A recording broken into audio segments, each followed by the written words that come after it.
The lips of wisdom are closed, except to the ears of understanding. So begins the Kybalion, a text published in 1908 and dedicated to Hermes Trismegistus, the great and master of masters. The word Kybalion doesn't really mean anything, and it's likely that the writers made it up to give it a sense of ancient wisdom or esoteric knowledge. And it must have worked, because today, the Kybalion is one of the most well-known and widely read texts associated with Hermetic philosophy, despite not being a classical Hermetic text. It doesn't have the ancient historical and cultural weight of the classical Hermetic works, like the Corpus Hermeticum or the Emerald Tablet, for instance. What makes it distinct is that it's easy to read and understand, with a clear and concise style that makes complex principles accessible. The Kybalion is attributed to the pseudonym The Three Initiates, which scholars believe to be a pen name used by the New Thought pioneer William Walker Atkinson. Atkinson was known for writing under various pseudonyms, and many of his works explore themes similar to those found in the Kybalion, such as the power of the mind and universal mental laws. This had made the Kybalion controversial, and many scholars and practitioners of Hermeticism debate its authenticity. We'll come back to this point later. The Kybalion claims to be a master key with which the reader can open the many inner doors. But the Three Initiates also says that only a true student will be able to understand and apply the principles. For all others, the teachings will simply appear as words and nothing more. It claims to be a distillation of Hermetic principles and aims to provide a concise and accessible introduction to the fundamental aspects of Hermeticism. The book is primarily a collection of teachings related to Hermetic philosophy. It outlines 7 fundamental principles: mentalism, correspondence, vibration, polarity, rhythm, cause and effect, and gender. These principles provide a framework for understanding the universe and our interaction with it at a metaphysical level. We've covered all these principles in our video on Hermeticism, so please check that out for a detailed overview. In addition to the 7 principles, the Kybalion delves into the nature of the universe, the mind, and how we can apply these teachings to gain a deeper understanding of ourselves and the world around us. The book is not just theoretical, but offers practical wisdom, inviting readers to explore these principles in their own lives. As the Kybalion says, the lips of wisdom are closed, except to the ears of understanding.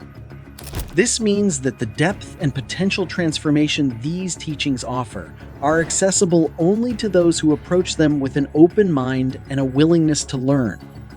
In this way, the Kybalion serves as both a guide and a challenge to understand the universe at a deeper level and to apply this understanding to our personal and spiritual growth. But going back to the controversy related to the Kybalion, there are some who argue that the Kybalion is not Hermetic, but is instead a New Age text. If so, should it be classified as a product of the New Thought movement instead of as a Hermetic text? What's more, although the text claims to distill Hermetic philosophy, there are some aspects of the Kybalion that aren't related to Hermeticism at all. A good example of this is the principle of vibration, which doesn't appear anywhere in ancient Hermetic texts, but rather in the philosophy of David Hartley, who lived in the 1700s. Many have argued against the veneration of the Kybalion. Among its most notable critics is Nicholas Chappell, a scholar who authored the popular essay The Kybalion's New Clothes.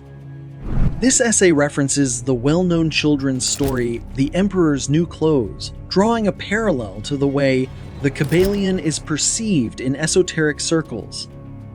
It tells the tale of a pretentious emperor who believes he is wearing a magnificent outfit that is actually non-existent. Like the emperor of the children's tale, Chappell argues that the Kybalion has been elevated to a status that it doesn't rightfully deserve. And just as the emperor's new clothes were a collective delusion, the acceptance of the Kybalion as a profound Hermetic text might be a similar case of collective overestimation of its authenticity and value in the context of traditional Hermetic teachings. So the question becomes, can the Kybalion be regarded as a Hermetic text? This really comes down to perspective and how you would define what it is to be Hermetic.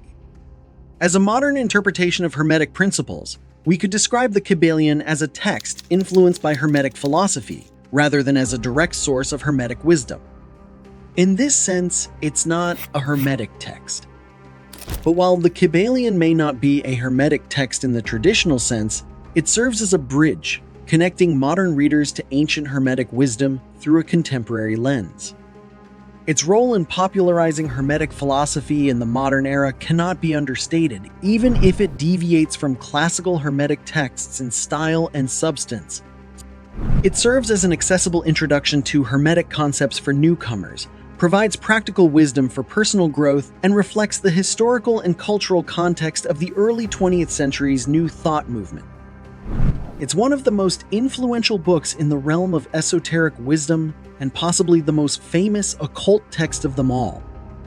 The Kybalion ends with an uplifting message of hope and inspiration, showing the reader the power of the mind. If the universe is mental, then mind must be the highest power affecting its phenomena. If this be understood, then all the so-called miracles and wonder workings are seen plainly for what they are. The all is mind. The universe is mental. And who can argue with that? If you enjoyed this video, please like it and subscribe to our channel. It helps our channel grow so we can continue to make more content like this. Thanks for watching.